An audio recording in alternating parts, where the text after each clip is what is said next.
I am literally telling you this, I have realise this, ठीक है? सुनो सुनो, ध्यान से सुनो, ये मुझे बोलना नहीं चाहिए लेकिन ध्यान से सुनो। तुम जिस जन को डेट कर रहे हो तुम उसी के लेवल पे रहोगे, टेक इट दिस, ओके? बहुत बहुत ब्रीफ एक्सप्लेनेशन देना पड़ेगा बट सुनो एक minute.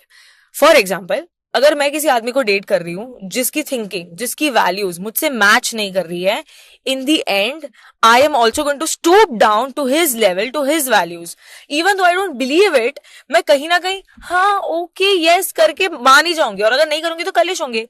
Speak for your values, speak for what you believe in, because trust me when I say this, after a point तुम्हारा वो ढोंग नाटक काम नहीं आने वाला है। So if your values don't match, if the way you think don't match, if तुम्हारे ideas as basic as being a feminist, okay, अगर इतनी बेसिक चीजें मैच नहीं कर रही है girl, guys, it's not gonna work out, trust me when I say this.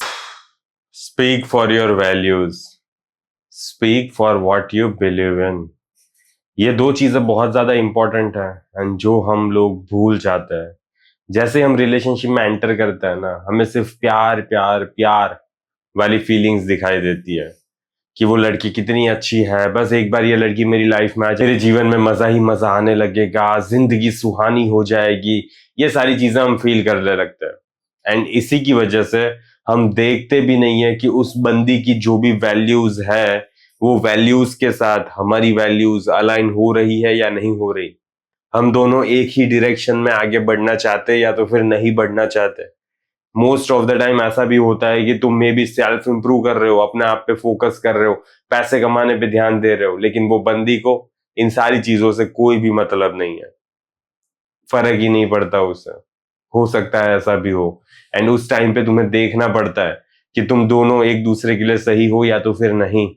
आगे चल के फ्यूचर में क्या हो सकता है, ये सारी प्रोबेबिलिटीज को तुम्हें कैलकुलेट करना पड़ता है एंड तब जाके अगर तुम्हें लग रहा है कि हाँ सारी चीजें अलाइन हो रही है, सब कुछ परफेक्ट है एंड इतना ज्यादा कलेश हो नहीं रहा, कलेश होता है लेकिन फिर भी वो ठीक हो जाता है, then only then you can go ahead with हर।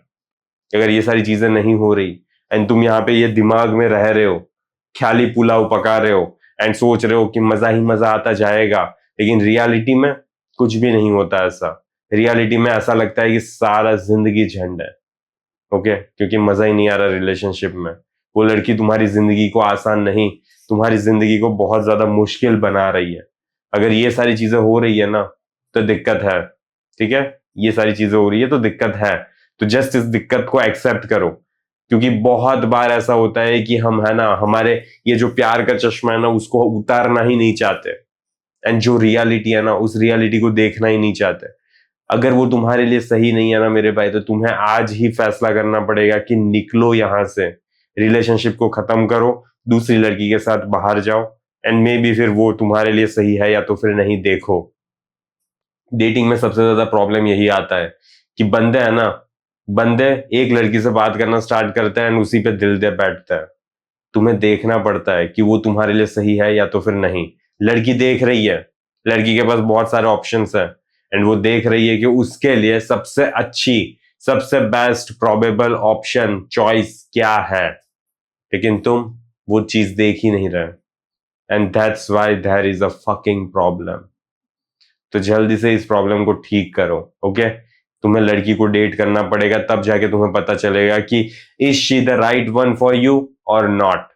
जब तक तुम्हें इस सवाल का जवाब नहीं मिलता तब तक ढूंढते रहो, ठीक है? तब तक लड़की के साथ डेट पे जाते रहो एंड अगर तुम्हें सीखना है कि ये सारी चीजें कैसे करनी है, सारी प्रोसीजर क्या है, तो मैं इसके ऊपर 3 घंटे का लाइव वेबिनार रख रहा हूं जिसकी लिंक तुम्हें वहां पे कमेंट में पिन मिल जाएगी। अगर तुम इंटरेस्टेड हो तो श्योरली ज्वाइन कर सकते हो, ओके? एंड मुझे आशा है कि इस वीडियो से तुम डायरेक्शन के बारे में समझोगे, वैल्यूज के बारे में समझोगे एंड वो लड़की तुम्हारे लिए सही है या तो फिर नहीं देख के आगे बढ़ोगे, ऐसे ही आंखों पे पट्टा बांध के नहीं। टाटा बाय बाय, सी या।